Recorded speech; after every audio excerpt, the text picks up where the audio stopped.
Et ma lubasin pühapäeval, kes kuulas järgi või kes oli kohal, siis see teema, mille ma tõin, see liigub nagu sujuvalt ühest piibli peatükist teise või nagu isegi eri kohtadest piiblist, et alustasime Luuka 17. nende 10 pidalitõbisega. Ja see sõnum, mis sealt välja tuli, oli see, et miks ainult üks oli see, kes tuli tagasi ja miks ütles Jeesus talle, et sinu usk on su terveks teinud, kui kõik 10 olid terved. Et mida uut siis selles oli, kui Jeesus ütles sellele ühele samaarlasele, kes ainsana tuli tagasi Jumalale au andma, ehk siis sellele allikale ehk Jeesusele. Ja jõudsime sinna, et tema ainsana sai ühe täisosa, sest Jeesus ütleb, et sinu usk on su sooso. Ehk siis see on see, mida me mõistame päästepaketina. Et vabadus haigustest, needusest, vaimsest surmast ja igavene elu. Ja see, kes ei tormanud oma igapäevase eraelu juurde, mis oli tal selle pidalitõve tõttu kaua aega pausil olnud, see, kes ei tormanud ummistjalu nüüd elama seda elamata jäänud elu, vaid tuli tagasi ja jäi selle allika juurde, kellel on kõik elu vastused. Sellele Jeesus ütles, et sina saad ühe eriosa. Sina saad ühe osa, millest teised ei tea. Need 9, kes olid rahul oma elu suurima probleemi lahendamisega ja olid rahul oma füüsilise tervisega ja oligi kõik. Need läksid oma tervisega ja võib-olla see neile kauaks ei jäänudki, igasugused muud hädad ja haigused tulevad ja maailm on tigeda võimuses ja neid lopse ja pauke tuleb siit ja sealt ja kes seda teab, mis nende 9 juudiga sai. Aga see üks samaarlane, kes tuli tagasi allika juurde ja pidas seda allikat kõrgemaks kui see elu, mida tal oli nüüd võimalik täie rinnaga elama hakata. Ta tuli ja jäi nii-öelda vaimses mõttes selle allika ette, allika juurde. Tema sai sellise osa, mida keegi teine ei näinud. Füüsilist tervenemist oli näha, minge näidake ennast preestritele või preestrile. Seda oli füüsiliselt võimalik kontrollida. Aga see, millega samaarlane ära läks, see oli inimsilmale nähtamatu. Tema läks ära ja ta oli täidetud millegi sellisega, mis oleks sellel 9 ilmselt pannud kõrvad kumisema ja pea ringi käima, kui nad oleks aru saanud, mida jagati siis, kui nemad olid koju läinud. Kui te saate aru sellest paralleelist, eks, et need, kes tormasid koju, need võib-olla saavad alles igavikus või hiljem teada, mida jagati siis, kui nad olid Jeesuse juurest ära läinud. Ja see üks, kes jäi, see sai nii-öelda selle jackpoti. See sai täisvõidu. Ja sealt selle sõnumi juurest me läksime Mephibosheti juurde. Ja see sama hääl käis läbi sellest Mephibosheti loost, kui te mäletate, kuidas, kui Taavet pani Mephibosheti ette selle testi. Ma täna mõtlesin, et kas mitte Saalomon, Taaveti poeg, ei pärinud oma isa tarkust. Mul lihtsalt tuli selline mõte, sest ma nägin ühte paralleeli. Taavet testib Mephibosetit, kui see reetur Siiba, see võltspetislik, tegelikult saatanlik võltssulane, võltsteenistuja. Siiba oli ju tegelikult kõrge ohvitser selle Sauli koja üle. Et meie seal tõlked ütlevad sulane, aga heebrea keeles tuleb välja, et see oli ikkagi üks aukandja ja selline, ta oli teiste sulaste üle, ta oli selline ametivõimu täitja ikkagi või selline. ja see Siiba on tegelikult nagu saatan, sest ta tuleb ja valetab Taaveti ees Mephibosheti kohta, laimab teda ja varastab tema pärandiosa. Ja nüüd, kui Mephiboset tuleb Taaveti juurde, siis ja räägib talle ja ütleb, mis juhtus, et Siiba võttis need eeslid koos kogu selle kraamiga, mis oli Taaveti jaoks mõeldud, ja pani ees minema ja Mephibosetil ei olnud enam võimalik järgi tulla ja Siiba tuli ja valetas, tegi nii-öelda head Taavetile, laimas Mephibosetit ja saigi selle Mephibosheti, eks selle kuningas Sauli maad ja päris osa need omandid sai pettis endale. Ja nüüd, kui Mephiboset tuleb seda selgitama Taavetile, mis juhtus, või tähendab, ta tuleb lihtsalt Taavetit tervitama suurest armastusest ja heast meelest ja Taavet küsib ta käest, et Mephiboset, miks sa minuga koos ei tulnud, kui ma pidin Jeruusalemmast ära minema. Ja Mephiboset siis seletab, mis nende eeslitega juhtus ja et Siiba tuli ja valetas ja pettis ja laimas.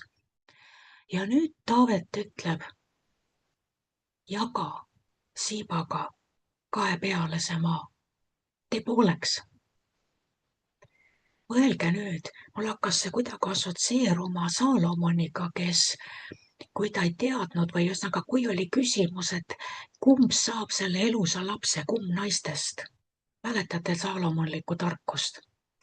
Ja Saalomon ütleb, et jagage, tähendab raiuge mõõgaga, jagage see laps pooleks, et kumbki naine saab pool last. Ja nüüd see reaktsioon paljastab, kes on õige ema. Aga enne Saalomoni on Taavet, Saalomoni isa. Ja nüüd on see koht, kes siis räägib tõtt. On ju? Siiba tuli ja ütles, Mephiboset jäi Jeruusalemma, sest Mephiboset loodab, et nüüd annab Iisrael Sauli kuningriigi talle ja tema saab kuningaks. Seda ütleb Siiba. Mephiboset tuleb Taavetile ja ütleb, Siiba valetas minu kohta, laimas. Mida sa nüüd teed? Ja Taavet ütleb, sina, Mephiboset ja Siiba, jagage need maad pooleks. Ja nüüd sa saad aru, kes on mille peal väljas. Sest kui oleks Mephiboset olnud ikkagi jahtimas mingisugust pärandiosa, kindlustada oma jalgealust oma isa maadega, kuningas Sauli maadega, eks ole, siis oleks põhjust natukene kahelda kogu selles loos. Ja kui Taavet viskab selle küsimuse õhku, siis Mephiboset ütleb selle peale, et minu isa sugu ei ole sinu ees üldse mitte midagi väärt, nad on surma väärt, kõik, kogu meie pere. Aga sina halastasid minu peale ja tõid minu kuningalauda nagu ühe oma poegadest. Mida mul on üldse õigus siin nuriseda? Mina ei kaeba millegi üle. Võtku Siiba kõik. Ja vaata, mismoodi see sama muster mängib välja, mis hiljem Saalomoni elusse 2 naist. See naine, kes ütleb, las teine võtab selle elusa lapse, ära puutu last. See näitas, kes on tõeline ja päris ema. Ja kui Siiba ütles, minu kuningas on tulnud elusalt tagasi, ma ei taha mitte midagi, las see Siiba võtab kõik, kui ta nii väga seda imustab. Ja sellega tegelikult, mida Mephiboset ütles, ta näitas, et tema jaoks oli kõige kallim üldse see Taavet, see, keda tema isa Joonatan armastas, see Taavet, kes ei unustanud teda, see Taavet, kes tõi ta isegi vigasena Jeruusalemma oma poegade kuningalauda. Kui mul on kuningas, siis ma ei vaja mitte midagi. Kui ma olen kuningalauas, mind ei murjenda mitte midagi, mida minult pettusega välja petetakse. Ja sellega tegelikult Mephiboset tõestas oma südame ja oma süütuse. Eks ole? aga see teema, mis läbib, on see, et 1/10 medalitõbisest tuli tagasi allika juurde ja pidas seda allikat tähtsamaks kui seda, mida nagu sealt saada on võimalik. Ja Mephibosheti loos on sama teema tuleb. On võimalik kuninga käest kaubelda maid, vara, igasugust asja, head kraami. Aga kui sa saad aru, et kuningas ongi ainus hea kraam üldse, kuningas on ainus sinu päris osa, kuningas on üldse kõik, millel on üldse mingi väärtus, igavene väärtus, kõik muu kaob, kõik muu hävib, mitte millelgi ei ole tegelikult igavest väärtust. Kui sul on kuningas, siis tee tark otsus, müü ära kõik, mis sul on ja osta see põld, kus on see aare. Müü ära kõik, mis sul on ja osta see üks pärl. Eks, vaata see sama tähendamissõna jookseb läbi. Ja nüüd ma tulen selle laulu 91 juurde. Sest see on see sama teema jookseb edasi.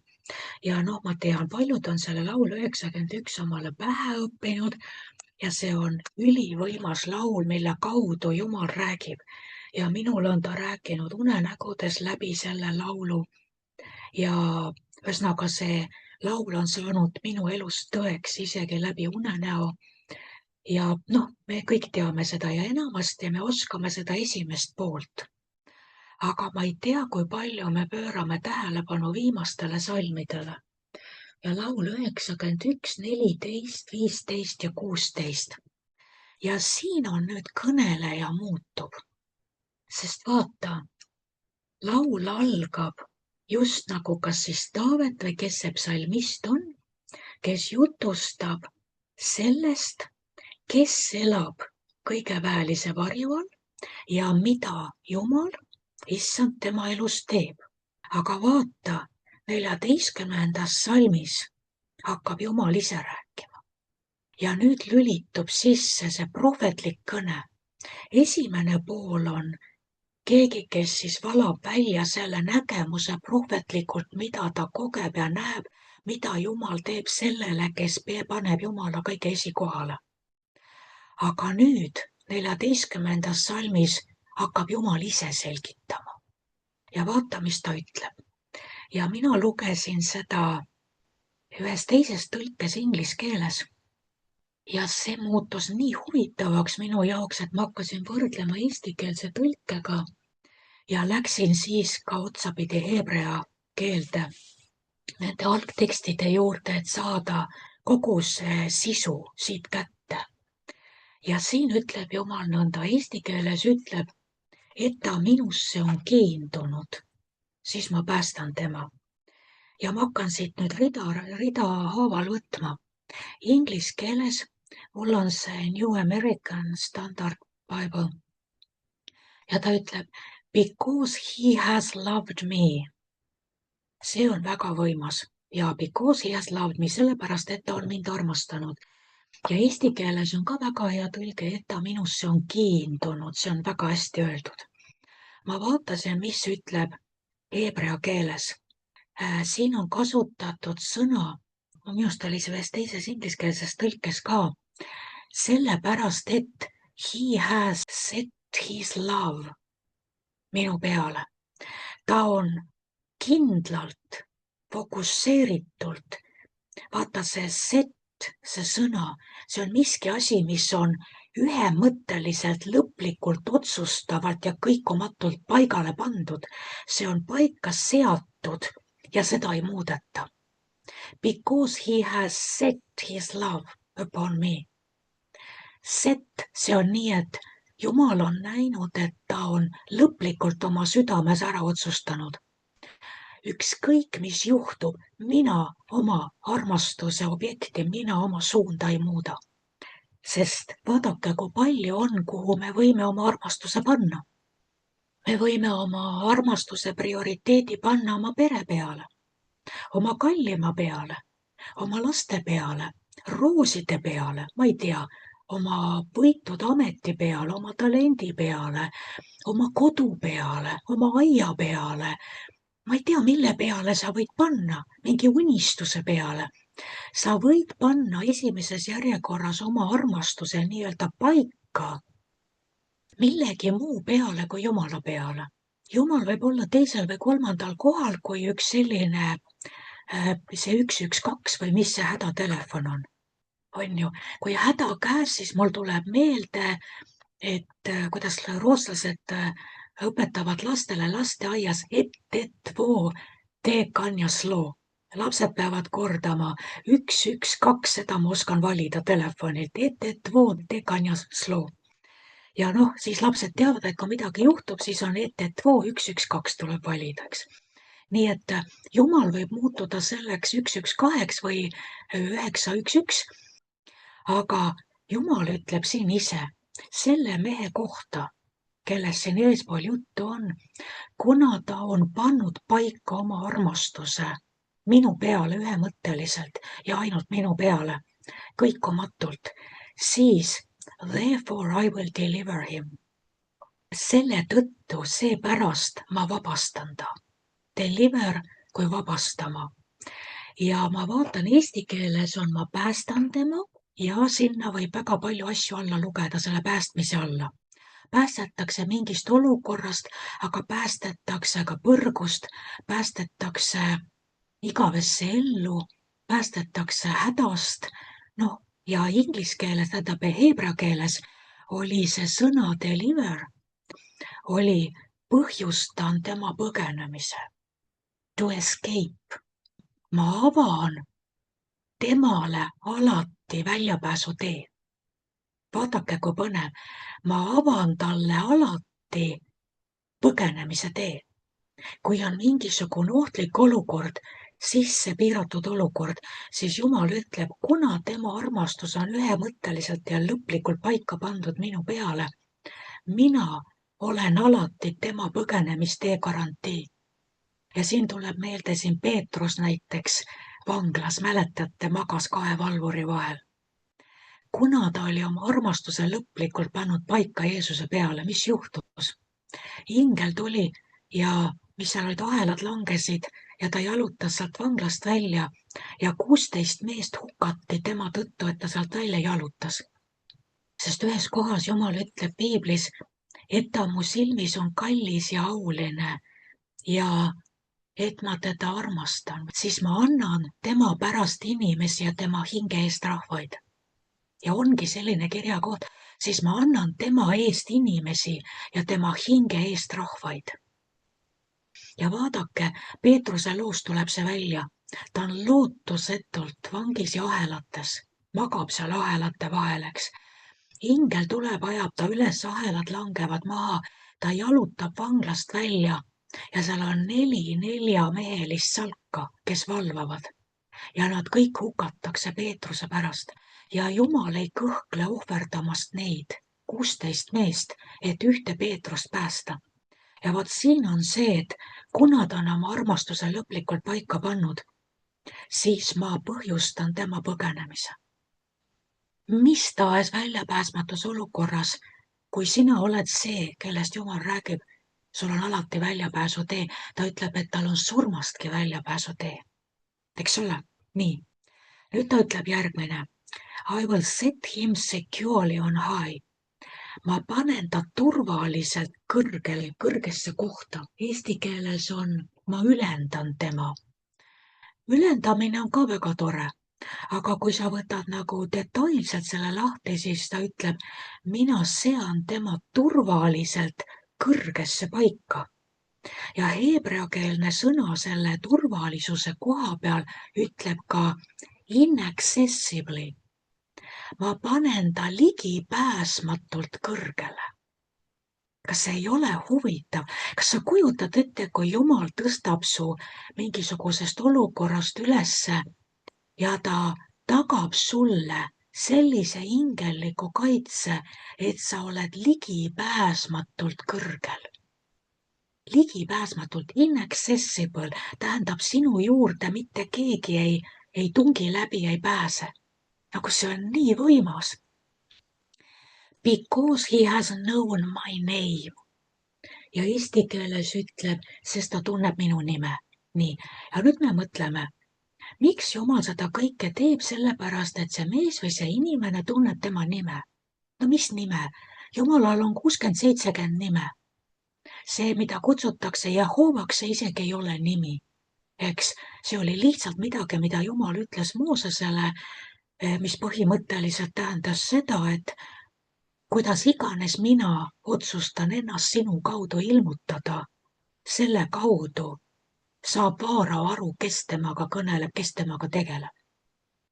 Sest Jumal võib tulla 6-70 eri nime all eri viisil vastavalt vajadusele ja Jumal ei hakanud Moosesele ütlema ühte nime, sest siis ta oleks ennast piiranud, kas karjasega või kättemaksjaga või varustajaga või õigsusega või kohtunikuga või millega iganes.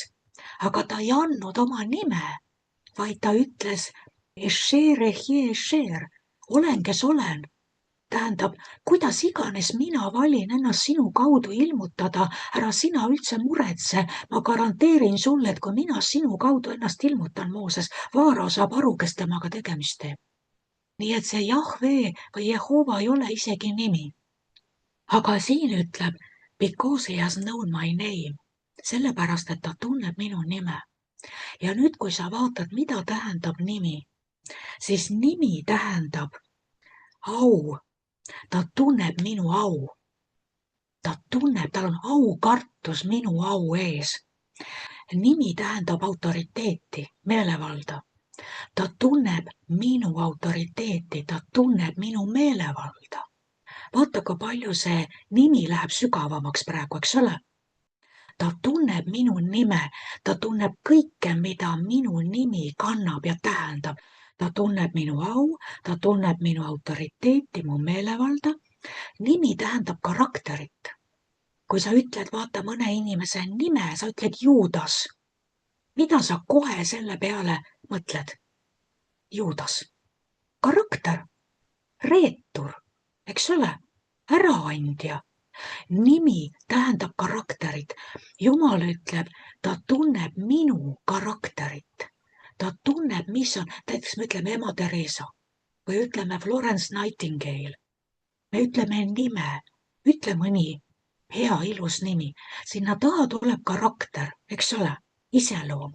Nii et Jumal ütleb, kuna ta tunneb mind isiklikult, ta tunneb mu iseloomu, mu karakterit. Nimi tähendab ka kuulsust, reputatsiooni. Jumal ütleb, kuna ta tunneb minu kuulsust, minu reputatsiooni, seda, kuidas ma ennast olen ilmutanud rahvastele, kuidas ma olen ennast ilmutanud oma rahvale, kuidas ma olen kohut mõistnud, kuidas mind on nähtud ja mõistetud, kuna ta tunneb mind nii läbini, ta tunneb mu fame, mu kuulsust, mu reputatsiooni. Seetõttu siis järgneb see edasi. Mis see veel tähendab? Nimi tähendab teod, deeds. Kui ma ütlen sulle Hitler, siis selle nimega see on täispakett tegusid.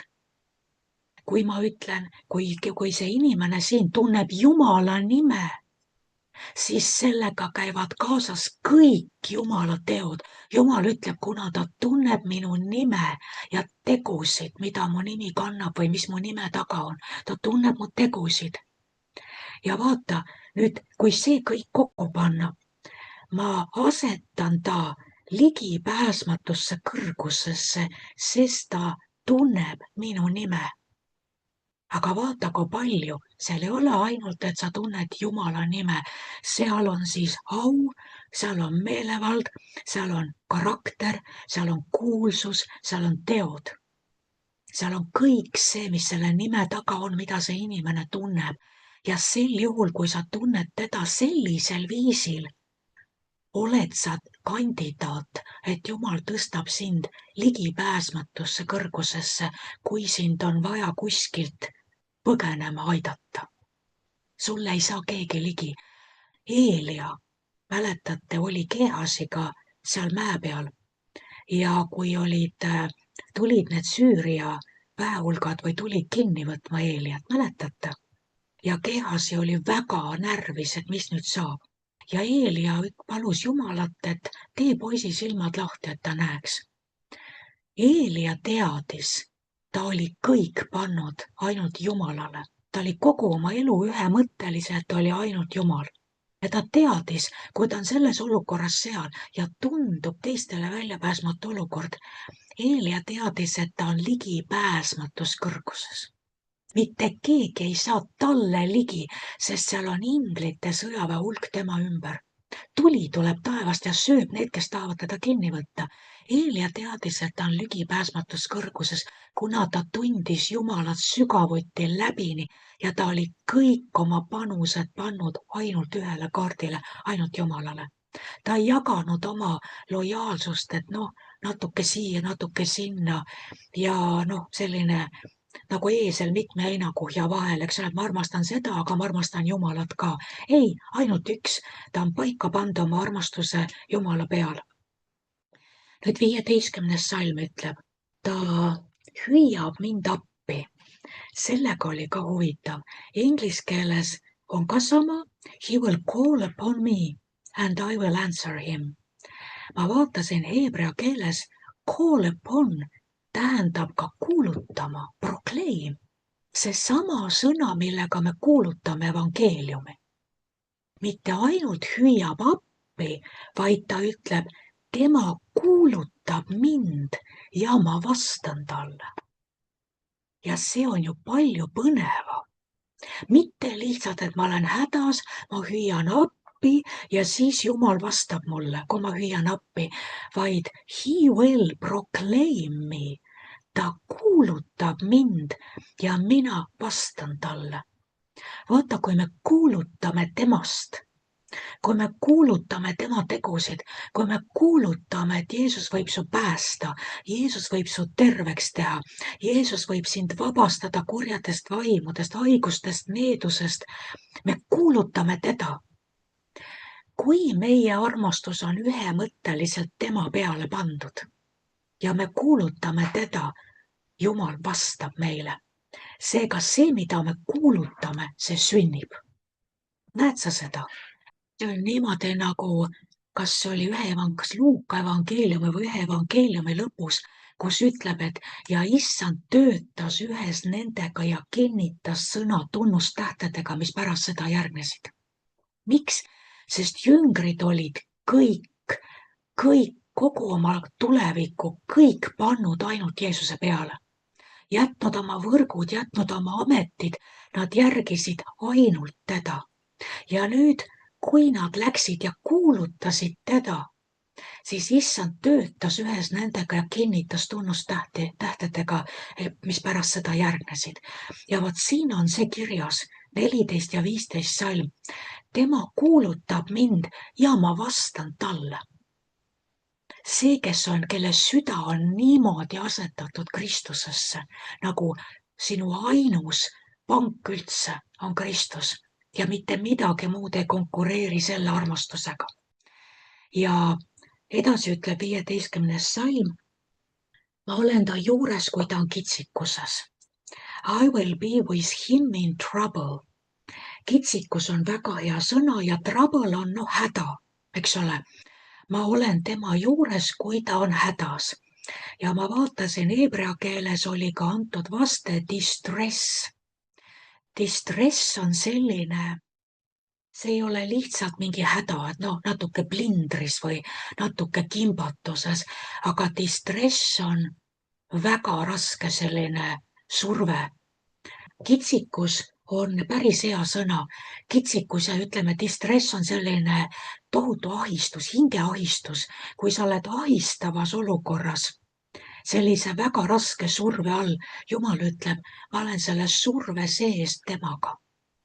Ma olen selle surve sees sinuga ja mis ta ütleb, ma vabastan tema ning teen ta auliseks. I will rescue him and honor him. Nii et ta ütleb siin, kui ta on sellises rängas pigistuses, mitte pisikeses probleemis, et buss läks ära ja mis ma nüüd teen ja taksoraha ei ole, eks ole, saad aru. Ta räägib ikkagi sellist distressi, mis paneb peaaegu et verd higistama. See on ka niisugune, kus ikka süda tahab katki minna. ja ta ütleb sellises olukorras ka, mina päästan ta. Vau! Milline garantii, kui Jeesus on sinu jaoks kõik, kui Jeesus on sulle kõik, milline garantii? Ja ta jätkab ja ütleb and honor him ja teen ta auliseks, ütleb eesti keeles. Ja teen ta auliseks, see on tore, meile meeldib see, ma vabastan ta ning teen ta auliseks. Aga ma vaatasin jälle seda heebreakeelset. I will rescue him and honor him ja ma vaatasin seda honor, seda au. Ja seda me teame, et see vist, ma ei mäleta, kas see oli kaboodiga seotud. Ma nüüd ei mäleta, kas see oli kabood või mis heebreakeelne sõna oli, aga see definitsioon või see lahti seletatult tähendab, ma päästan ta ja teen ta raskekaaluliseks. Ma teen ta kaalukaks. Nii et mitte lihtsalt see, et kutsutakse ette, antakse diplom, kõik plaksutavad, pärast sööd torti, lähed oma selle Made in China karikaga koju, austati sind ja ongi kõik. Mõnel on terved seinad on diplomeid täis pandud, kõik on raamitud. Kui palju seal kaalu tegelikult taga on? Aga nagu on austatud, eks ole, aulised diplomid.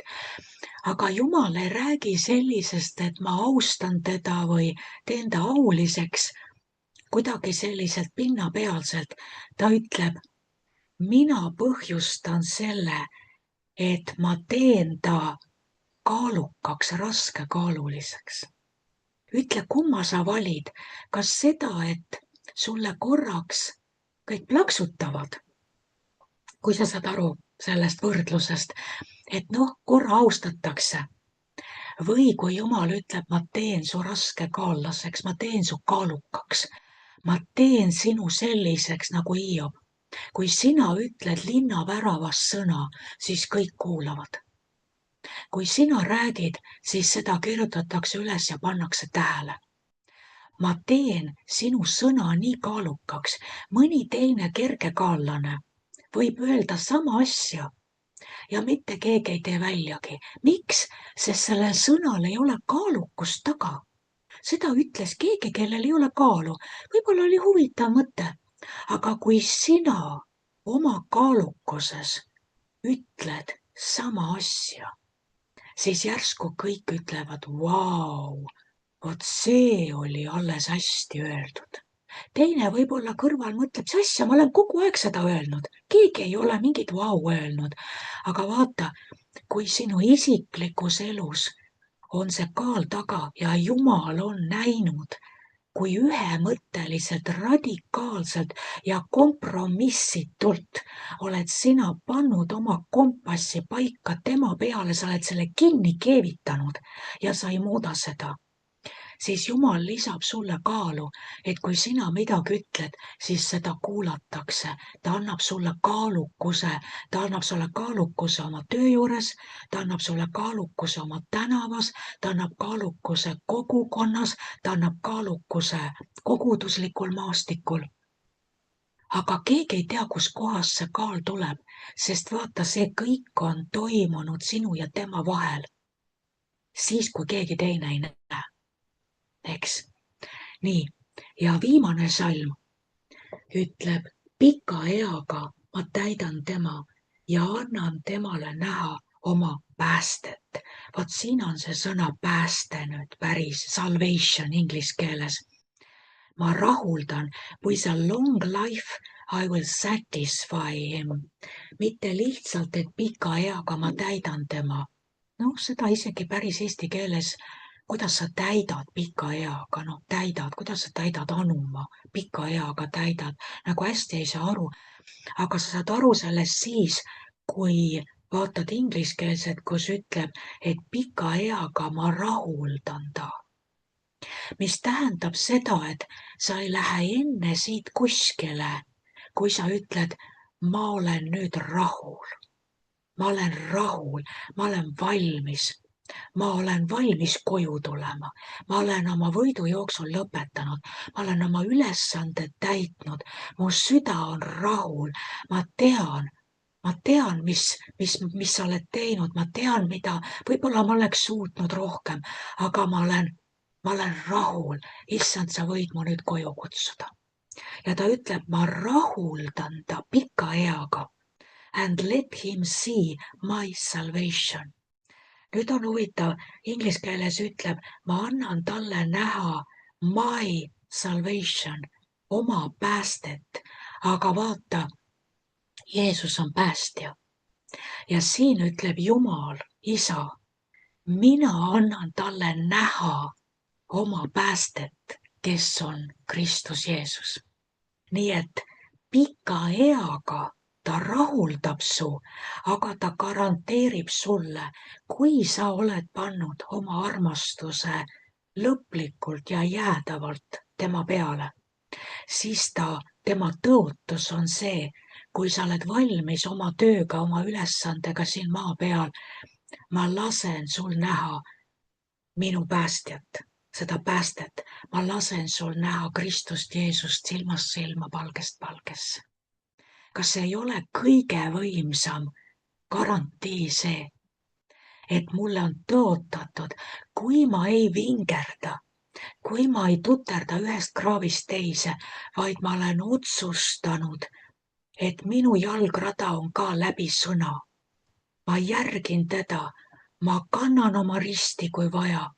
Ma olen valmis maksma hinda, mu kompass ei pendelda ringi ratast, vaid see on tema peale paika pandud, siis mulle on antud garantee, ma saan päästjat näha palgest palgesse. Nii et vaadake, kui võimas see laul on ja kuidas see klapib kõige sellega kokku, mis teemad on järjest praegu Jumal vaimus üles toonud selle 10. pidalitõbise kaudu, kes tuli tagasi ainsa allika juurde, kellel on kõik vastused. Või Mefiboset, kes oli valmis kõigele käega lööma, kõik minetama, et kasuks saada kuningat. Et jääda kuninga lauda, kui oli vaja valida, ta valis kuninga laua, mitte oma isa pärandid, oma maa ja omandid, eks ole. Aga ma praegu vaatan, et mul jäi ütlemata. Lähme tagasi 14. salmi algusesse, kus ta ütleb, et kuna ta on mind armastanud, minusse kiindunud, ta on pannud oma armastuse paika. Need heebrea sõnade, need tõlked või sünonüümid olid veel. Seal on üks oli longing, nagu igatsema. Kuna ta igatseb mind kogu südamest ja tunneb minust sügavat lausa, vaata, kui sa kedagi igatsed, siis on peaaegu valus. Kuna ta igatseb nii minu järgi, et peaaegu, et valuliselt igatseb minu järgi, on selle sõna taga, mis siin heebrea keeles on öeldud, kuna ta on mind armastanud, kuna ta armastab mind, ta igatseb mu järele sellise valusa igatsusega, ta niimoodi tunneb must puudust nagu janune, nagu hirv, kes igatseb veeojade järele, eks. Siis teine oli cling. Cling on inglise keeles klammerduma nagu kellegi külge, täiesti desperaatselt, meeleheitlikult, kui ema või isa hakkab ära minema ja laps ei taha lasteaeda jääda sõimerühma. Mis ta teeb? Vaata see, kuidas laps klammerdub oma vanema jala külge. Ja ta kisab hüsteeriliselt. Vot see on see sõna, kuna ta niimoodi on klammerdunud minu külge. Siis järgmine oli attached to. Touch on nagu, see on tõesti kleepuma külge, see on külge klammerdama. Attach, kuna ta on kleepunud minu külge, nii et teda minu küljest lahti ei saa, ta on nii ühemõtteliselt minu külge kleepunud. Ja siis on ka see sõna tähendab siduma, kuna ta on ennast minuga kokku sidunud, kõvasti kokku sidunud. Ja viimane tähendus oli kokku suruma, press together, nagu kokku pressima. vaadake, kui palju on selle sõna taga, kuna ta on, kuna ta on ennast minuga kokku pressinud, kuna ta on ennast minuga kokku sidunud, kuna ta on ennast minu külge kleepinud, kuna ta on minu külge klammerdunud, kuna ta igatseb minu järele valusa sügava igatsusega, kuna ta on seadnud oma armastuse minu peale nii lõplikult ja otsustavalt paika, siis ma ütlen kõike seda, mida siis Jumal pärast seda ütleb kuni päästja nägemiseni välja. Nii et vot selline väike lühike sõna täna, mille alusel edasi mõelda ja võib-olla ka oma palveid formuleerida. Aamen.